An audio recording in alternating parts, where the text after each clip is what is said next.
4th be with you. National Star Wars Day or Star Wars Day. I am a big Star Wars fan, so I will be watching Star Wars later on today with my boys. But in any case, may the 4th be with you. So today, what I'm going to recommend is go over to Google Classroom page and open up the slideshow. Have that open, and you can you don't necessarily have to have my screen open. You can kind of just listen to me and listen for me to call you out. I'm going to try and get a little bit more participation today. But anyway, have that open because we're going to be answering some questions alongside of that. You may also, I like to do split screen. So you may also do that as well. So I'm going to go ahead and do that. Get this all up and running. So first things first. This week, what we're going to be talking about is the Renaissance. And I don't know if anybody knows what the Renaissance is, but the Renaissance means rebirth. We're going to get into all that. But first, your assignments for this week are Unit 10, digital lesson slideshow. There's also a closed reading of The Prince by Machiavelli. And then you will have a quiz on Friday, like always. And this is kind of nice because now we're entering in. This is really the last unit that I kind of have to teach you. And this is entering into this new era, this modern era. Okay. And we're going to kind of get into, all of that. So let me get my stuff open, which I should have done, but I apologize. Should have had that all ready to go.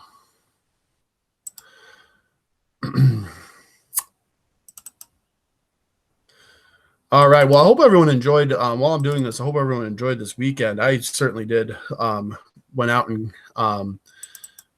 did some nice hiking. I like to hike, like to be outdoors. So at this time, I'm going to start projecting my screen so you can see what's going on and we can run through the PowerPoint together. Feel free to have yours PowerPoint open so you can be answering the questions as I answer them. All right, so here we go.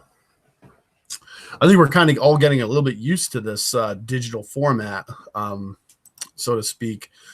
So Unit 10, make sure this is presenting, give this a minute. Okay, so this topic we're going to talk about is the Renaissance, really covering from about 1429 to about 1570. And you can see here some of the different things that have happened. The Gutenberg Bible is produced. Columbus reaches the Bahamas. Michelangelo finishes David. Machiavelli writes The Prince. And the first modern atlas is published. So that kind of covers some of the topics that we're going to cover this time around. First thing, unit essential questions or enduring issues. You have really two enduring issues, essential questions. The first is power. Of course, we've been talking a lot about power. Power is a huge theme in 9th grade. And I have a little bit of an example there. I want you to identify two empires or civilizations or people that have power in previous units. And we can say the Ottomans and the Ming. You could also say Rome. You could say Greece. You could say any one of those civilizations that we have covered, right? So that's the enduring issue. How was power gained, consolidated, maintained, and lost? So we'll be covering that in this unit. We will also be covering how ideas and beliefs shape our lives and the world around us. So ideas and beliefs shape the way we look at the world. Ideas and beliefs can come from one's conclusions, from observation, religion, parents, books, and or friends.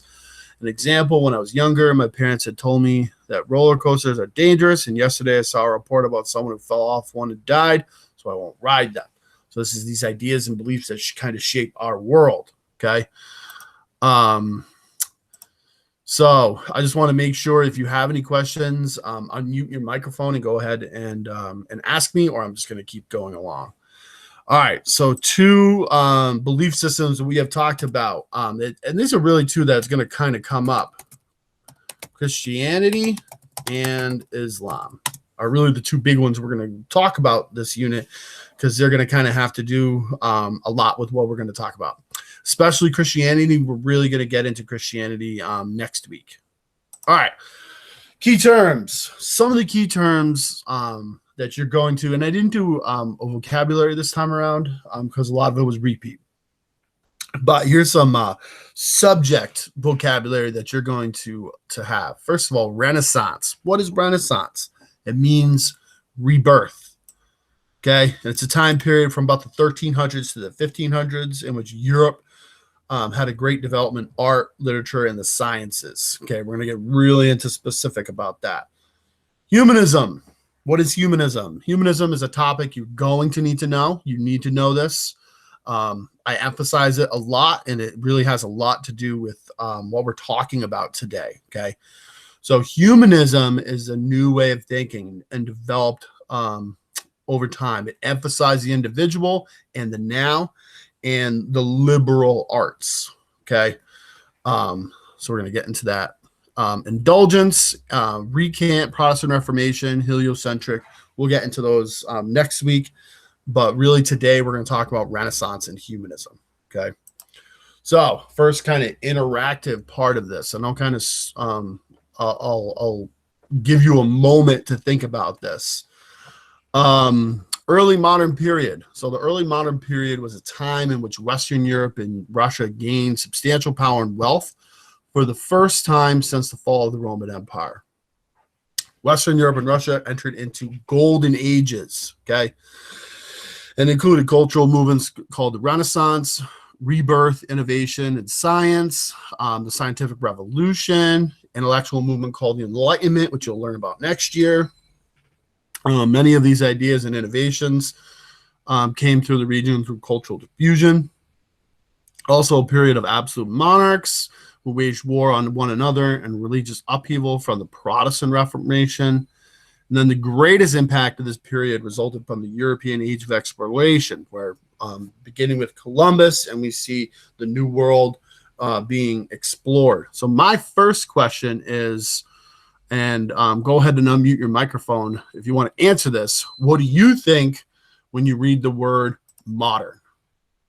So you can even type this into chat. What do we think of when we hear the word modern?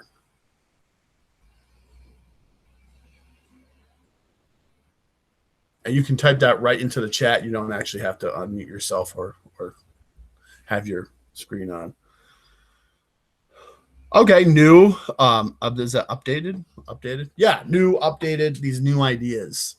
I think that's great. And we can go ahead right over into this section. New and updated. I like that. Okay. So what might the early modern period mean? What do I mean by the early modern period?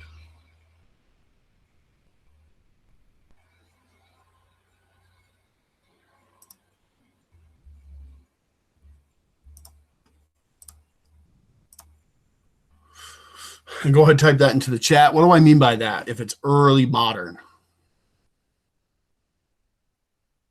Well, early modern would be the beginning of that modern period. Okay.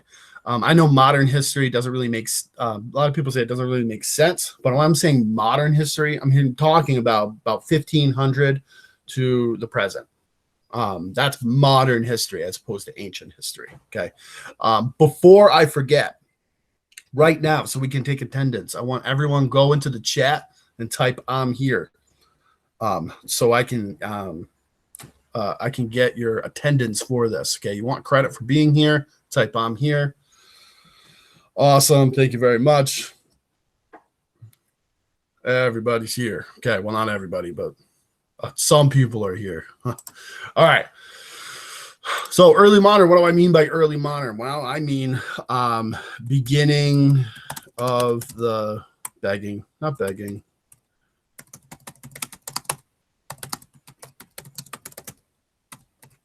the modern period, right? 1500 to the present day. Okay. And I had that question twice, so we don't have to answer it twice. Okay. So that's what I'm referring to when I say this. Okay, so moving on to the next slide. That's the modern period. So from here on in, for the rest of your historical time frame, including United States history, you will only learn about the modern period. You're done learning about the ancient period. This is the modern period. All right, a little bit of geography help, and I'm going to go, we can kind of go ahead and do this together. So what letter represents on this map? If the letter is missing, identify the geographic region. Go ahead and unmute yourself if you know the answer. So A, what body of water is A right here? I can flip back to the chat. See if...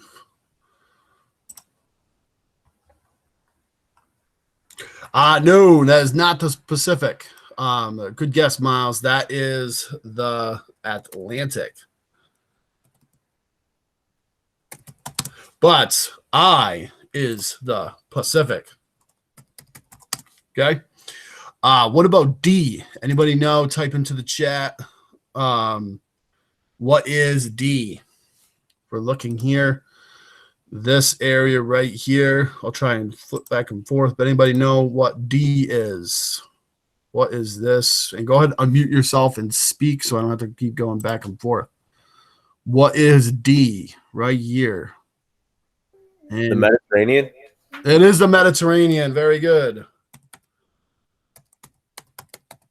I think I spelled that wrong. Doesn't matter. Anyway. And then finally, what is G?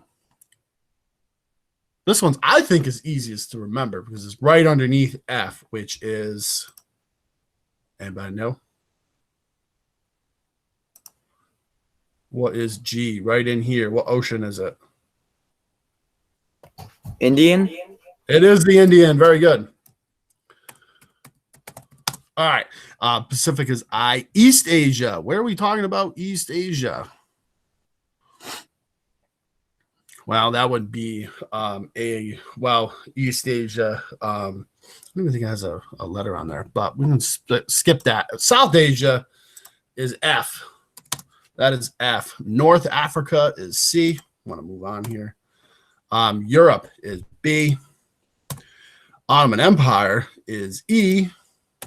And the Ming is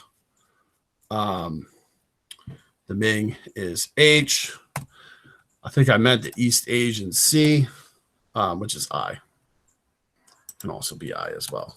Fine. All right, moving on. So what are we talking about here? So that's kind of the region we're talking about. Political states. There's a lot of political states in Western Europe as compared to the Middle East or Asia. So we have all, and if you take a look at this, it looks really condensed, right? Which is kind of this big issue that happens. So as opposed to the Middle East or Asia, which is a lot of spread out, there's a lot of countries in here. So go ahead and type into the chat. What do you think is going to be an issue in Europe with all of these countries packed into together, right? What is an issue that we're going to see there? And you can type right into chat, just to say it out loud. But if we have all those countries kind of mixed in together, what's an issue we're going to have? War, Aiden, absolutely. War. We're definitely going to have war. They are going to fight a lot.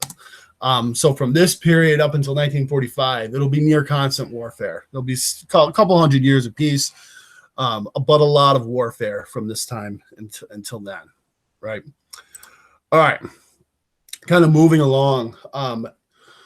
One thing I want to stress about this time period, and this is really important, is the trade network and where are we moving? So if you see here on this map, we see this region over here in Asia and China, and that is moving over to the Middle East over here and trading over here. From the Middle East and Africa, it's all ending up in Europe, okay? So, well, we don't have to answer those questions right now. You can go back and answer those. But one thing I want to emphasize is that we see this trade network moving along from Asia to the Middle East to Europe. And I want to refresh your memory on that because that's going to kind of play into a lot of what I'm going to talk about next, which is this: the Renaissance. What is the Renaissance? Well, the Renaissance means rebirth. It's actually French for rebirth.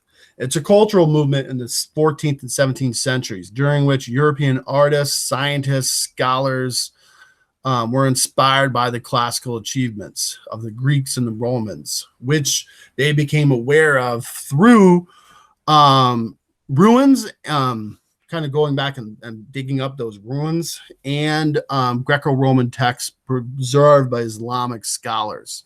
So what happened was the Middle East preserved all of this learning. They advanced all this learning. And then when the Crusades happened, we rediscovered it. So the Renaissance is a rediscovering of these older ideas, okay? So two things I want to say. Number one, cultural movement. What is a cultural movement? Does anybody have an idea? Unmute yourself and tell me, what is a cultural movement? Ownership? I wouldn't say ownership. I don't know if that you're referring to cultural movement, Miles. I wouldn't say ownership. What is a cultural movement? I don't think it's cultural movement means culture is language, it's ideas, inventions, art.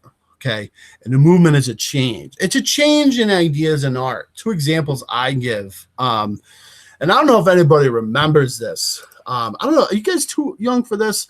But type into the chat if you do. Does anybody remember Jenko jeans? You know what I'm talking about? This is Huzar. I don't know if you remember them. You can chime in if you'd like. But I don't know if anybody remembers Jenko jeans. They were a big thing when I was in high school. No idea. All right. No one knows what I'm talking about. Anyway, Google it. Google Jenko jeans. Jenko jeans were these things when I was a kid. They were huge pants. Okay. Actually, I can show you. Hold on. This is a cultural movement. There were these Jenko jeans. There were these huge jeans. Okay, you can see huge bell bottom like jeans that you can see. And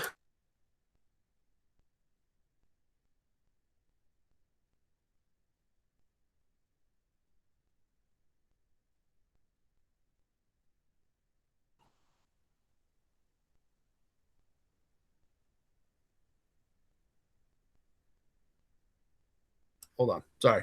Jenko jeans were these jeans that were huge, okay, back in the day, and that was a cultural movement. It was an idea and a style that came about when I was a kid, and then that kind of developed into everybody wearing them, and then now nobody wears them. Okay, that's a cultural movement, right? Bell bottoms in the 70s, huge hair in the 80s. Neon in the 90s, Jenko jeans in the 2000s. Those are all cultural movements. They change over time. Okay. I think I unpresented myself, so I'm going to do that again. So anyway, those Jenko jeans, they started to make a resurgence. I don't know why I thought that I had a pair. I don't know why I thought that it was a good idea. It was not a good idea. But anyway, so what's a cultural movement mean? Well, it's ideas, inventions, language of a particular people that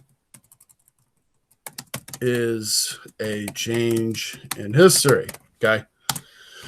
So that's what a cultural movement is. Now, rebirth. What is rebirth? Why is the Renaissance a rebirth? Well, it's a rebirth because it is going back to the classical learning of the Greeks and Romans.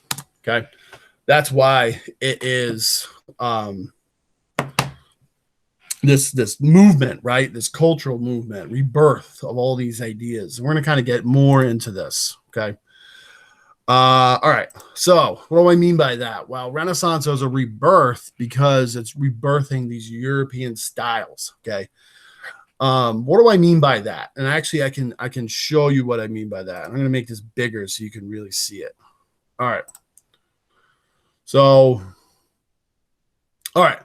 Now, go ahead and chime in if you understand what I'm saying. But you see the image on the right, the medieval one, and that's this one right here. Okay, where my mouse is. Notice that it's very flat, two-dimensional. The people look like they're just as big as the buildings. Okay, they all look very similar. There's no detail in it. There's also not perspective. It's not 3D. There's no depth. Now look at the painting on the left. Okay. This is the Renaissance. It's emphasizing the individual. It's a bringing back of these Greco and Roman styles, but it also, if you notice, it's 3D. Okay. It has depth and perspective. And that's how are these paintings different? Well, we can say the Renaissance painting the individual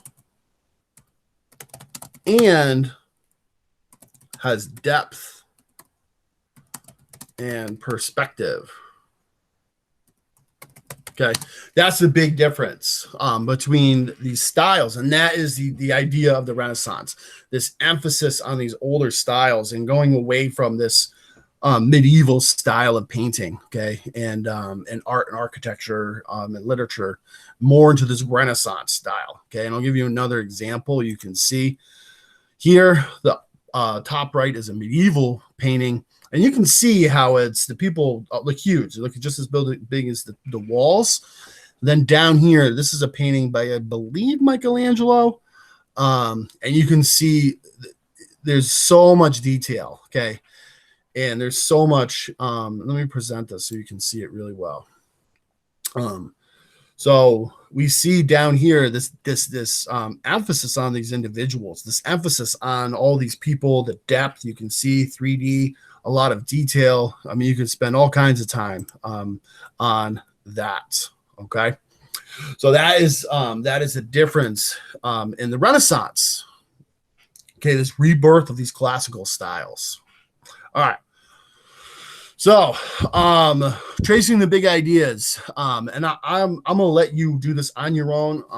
And I don't want to spend too much time on it, but this slide right here is going to explain where all of the different areas. Okay, the Italian state, which is the birthplace of the Renaissance, Constantinople, and the Byzantine Empire, which after the fall of the Western Empire, Constantinople became the center of learning. Christian scholars preserved Greek artwork, and then as the Ottoman Empire took it over, they preserved those learnings. Baghdad started collecting Greek and Roman artwork, and they not only translated it, but they kind of built upon it. And Athens was the start of it. It's the start of all this this piece. Remember, we went over that, and then Pax Romana was a period of bringing up of these ideas. So you see, it actually goes from Athens to Pax Romana to the Baghdad Abbasid Caliphate to Constantinople back to Venice, and that's the timeline of the movement of ideas during the Renaissance. Okay, let's make sure I don't have any. Okay, all right, so. Oops, no, we don't need Jenko jeans. All right, so there's a few questions on that. You can go back and look at that later, answer those questions. Okay. Now, where does the Renaissance begin? So the Renaissance is, again, rebirth. Just remember rebirth of classical ideas. Where did the Renaissance begin? It began in Italy. Why? Well, Italy was the center of Roman learning, which the Renaissance was based on. Italy was the center of trade between the Ottoman Empire and Europe. Ottomans and the Eastern Empires were the ones who developed these old ideas of Greece and Rome. They preserved them. And then cultural diffusion. as Europeans were coming back from the Crusades, they brought back with them these ideas. This created the Renaissance. Okay. And they brought these ideas back, and then Europeans started to redevelop them because of that. Okay. All right. What were the characteristics of the Renaissance? And I really want to emphasize this because, first of all, Greece and Rome were the characteristics. After the fall of Rome, all the ideas of Greece and Rome were lost. Starting in the 1300s, scholars and artists and scientists rediscovered Greece and Rome writings and art. They modeled everything they did and what they learned from ancient texts and artifacts. And many of these texts came from Constantinople and the Ottoman Empire in Istanbul. Okay. Now, that's what it's based on, but it develops into humanism. Humanism was an intellectual movement that emphasized the study of the subjects known as the liberal arts or humanities, grammar, logic, poetry, philosophy, history. It's an emphasis on those subjects, but it also emphasized the individual. People in the Renaissance celebrated individuals based on their achievements. They were especially impressed by the universal people, or known as the Renaissance man. Renaissance men were well-rounded and accomplished in all fields. They kind of knew a little bit about everything instead of knowing one thing, a lot of one thing. The ideal person, well-educated, humanist, artist, scientist, inventor, musician, had impressive physical abilities. So that's that emphasis on the person. But it's also an emphasis on the secular. So during the medieval period, Europeans were more concerned with God. God did everything. God was the reason for everything. Everything we do involves God, whether or not we go to heaven or hell. During the Renaissance, they studied Greek and Roman philosophers, most of whom wrote before the Catholic Church. So therefore, they shifted their focus from God to celebrating non-religious beliefs. It's an emphasis on the individual, a rejection of God and authority. Okay, we're moving away from God does everything, God is the reason for everything, and moving more towards the individual and individual achievements. That is the most important part of the Renaissance. Okay, so now, first of all, I'm going to go back to here. And you can go ahead and type into the chat if you know this. Does everybody know who the Ninja Turtles are? Type yes if you know who I'm talking about. Yes, Matt knows. Yes, everybody knows what I'm talking about, right? Awesome. Cool. So this will make this easy then. So you need to know the Renaissance leaders. Okay, I'm just gonna make this a little bit smaller so you can see it. All right, who are the Renaissance? The Ninja Turtles. Oops. All right, the Ninja Turtles, starting with Leonardo da Vinci, Michelangelo, Raphael, and I didn't add Donatello because he's not quite as you need to remember. Okay, but you do need the three big ones. Leonardo, that's where the Ninja Turtle names come from, Renaissance leaders. So it's really easy to remember. If you remember the three big Renaissance leaders, or really the four, Leonardo da Vinci, who was an inventor and a painter, Michelangelo, who's a sculptor, engineer, painter, architect, poet, and then Raphael, painter, and he painted the School of Athens. It was Raphael, not Michelangelo. I always get those mixed up. What am I talking about? Here, and I'm sure you've seen this, the Mona Lisa. Okay, pretty famous. That is done by Leonardo da Vinci during the Renaissance. The sculpture of David, and I preserved his modesty there with a little orange square. The sculpture of David, that is done by Michelangelo. And then this painting I already showed you, the School of Athens, that's done by Raphael. Okay, they are very famous. You will see that potentially, not necessarily on the regions next year, but it could come up. And I want to emphasize that. Okay. The three of them. Donatello, by the way, he was a Renaissance. he was a playwright, a writer, sculptor, not lesser known, but as the other three. All right. So I'm gonna have you do this on your own later on. I don't want to get into it right now, but you can do this individually. But I am going to explain it. So I'm not too concerned with you getting this right or wrong. I really just want you to see this. So you're going to click here, and this is going to bring you to this document. This document is going to give you examples of the Renaissance.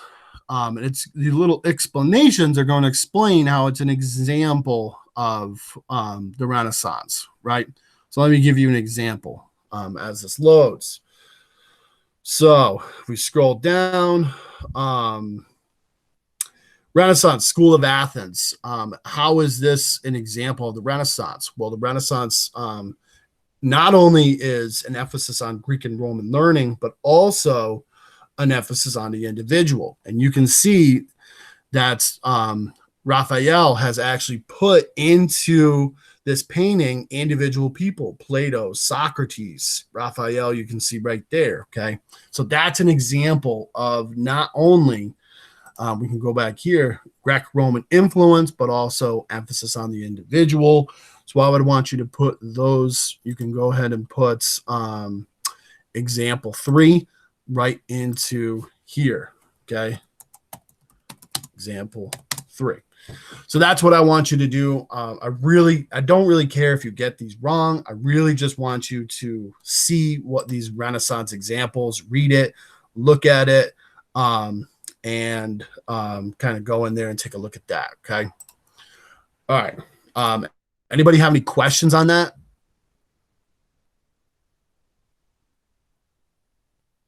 I'll take your silence as a no. Go ahead and unmute yourself if you do have a question on that. All right, I didn't think so. All right. So now, last two things I want to cover, which is this. Starting in the 15th century, cultural and artistic changes that took place in the Renaissance spread. Okay. How did they spread? Well, they spread through trade, and they spread through the invention of the printing press. So, what is, and I'm going to ask this question, what's the connection between art and wealth? Why is there this connection between the two? Does anybody know? Unmute yourself if you do. No, I didn't think so. Anybody know the connection? Well, if you're an artist, what do you need as an artist in order to do your work?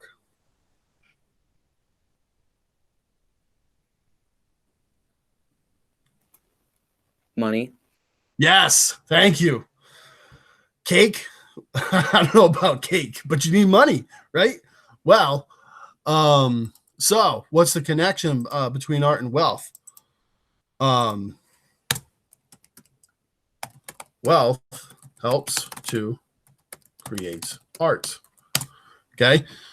Why? Trade routes existed, they expanded as people are trading, as people are moving, they're moving these artworks, but also if you're going to commission a painting, you need to have money.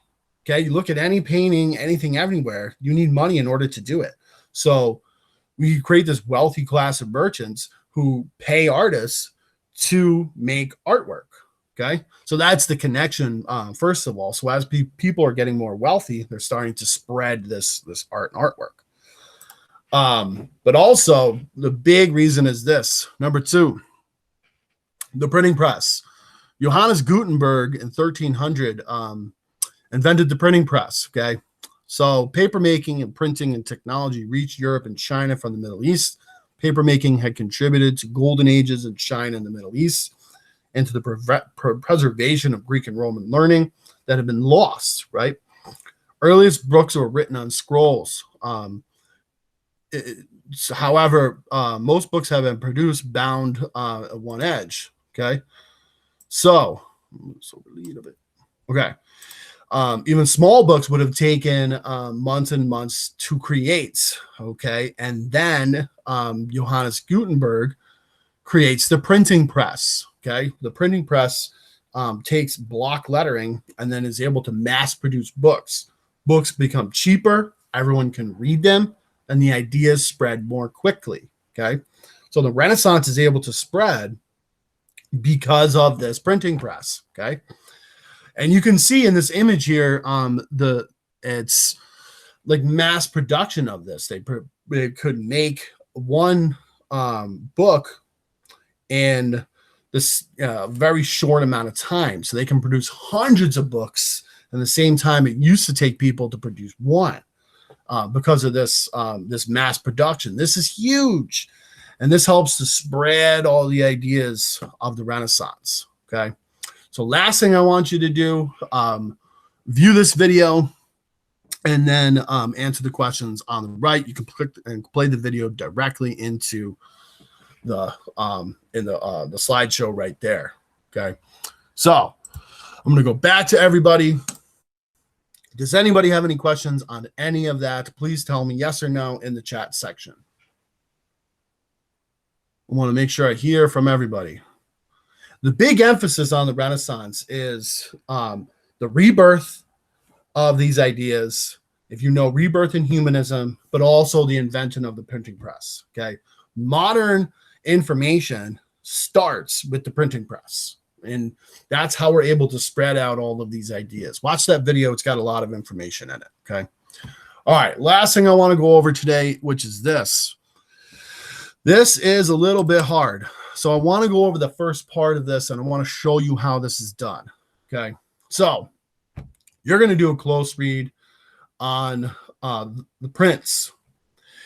And I want to hear from everybody on this. So think about the principal of your school. His job is to make decisions that are best for keeping the school safe, students safe, making sure that every student has the opportunity to get a quality education. Okay. For a principal to do their job best, is it better for them to be loved than to be feared? Or is it better to be feared than to be loved? Okay. Let me hear you in the chat section. I want to hear from everybody. What do we think? Better to be loved? Okay. I want to hear from everybody. So I want everybody to type into the chat section. Better to be feared or better to be loved? Jaden, feared? Question mark. My personal belief, I want people to be afraid of how much they love me. So that's an office quote for you. So make sure you type your answer into the chat section. Why am I talking about this? Well, the whole idea of this comes from Machiavelli. Who is Machiavelli? Okay. Well, Niccolo Machiavelli was born in Florence, Italy. Which was a wealthy city-state at the time during the Renaissance. Italy was divided up into the 4 city-states, and there was a risk of being invaded at all times. So he's a humanist. He learned Greek and Latin, and he was a student of Roman history. He even published commentary on the works of the Roman historian. So Machiavelli, I'm going to kind of skip over a little bit of this, but he writes The Prince. So he was the Mercedi family returned to rule Florence after they'd been kicked out. He kind of studied civil service history, studied government. So he was exiled from the city. While in exile, he wrote The Prince. The Prince is a guidebook of ruling based on experiences working for the government of Florence. And it emphasizes the individual leader controlling all the people. And his idea it was better to be feared than to be loved, because if the people fear you, they're going to respect you. They're going to want to follow your rules, right? I don't know if I believe that or not. I think it was Jaden who said a little bit of both. I think is a good thing, right? But that's who Machiavelli is. So you can answer all those questions. Machiavelli is a primary source, and it would be kind of sort of a biography, but it's not. It's definitely not a diary entry, but it's more of a biography. Okay. So I'm going to scroll down here. There's 3 sections of this, and I want you to be able to read these and then answer the questions. Okay. So according to Machiavelli, what should be the 2 aims of a prince? So let's read it. The prince ought to have no other aim or thought than war and its rules and discipline. So, war and rules and discipline. Goes on to say, when princes have thought more of ease than of arms, they have lost their states. So, Machiavelli writes that a prince who has thought of more of ease than of arms, meaning more ease means peace, may lose their states. What is his warning prince should avoid? His warning, or say Machiavelli warning is that if he's thinking when princes have thought more of ease than of arms, is that if a prince thinks more of peace than war, then she will take it over.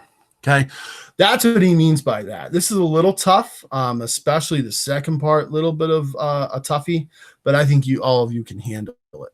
Okay, so loved. I like that, Caleb. Loved because then you have respect. Yeah, I think you're right on that. So, does anybody have any questions on the prince? Everyone understand what I would like you to do? Go ahead into the chat section. Type yes, no. I want to hear from everybody. Please and thank you. Get a little bit of participation here. Do you understand what I want you to do with that? Yes. Awesome. Oh, good. Okay, so again, I'm not with this digital learning, I'm not expecting you to master this. I am kind of expecting you to get a general gist of what I'm talking about. Okay, next year in 10th grade, probably will cover a lot of this again, just as a gentle review. But this is a big building blocks for next year. Okay, so I really want to emphasize digging deep into this content. Okay, so I'm going to open up the rest of this time for questions. If you don't have questions, you may leave. Have a wonderful day. May the 4th be with you.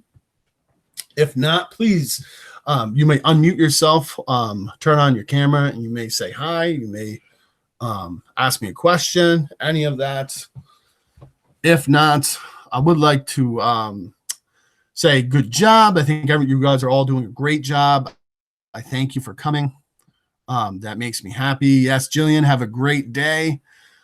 Those are your assignments for this week. I appreciate everybody coming. You're all doing a wonderful job. And have a wonderful day. If you don't have any questions, you may certainly leave or you may stay. Thank you, Mr. McGowan. Yes, absolutely. I try not to go too quickly with that, but does all that make sense? Yeah, that was great. Perfect. Okay, cool. I'm going to unrecord myself here. Okay, so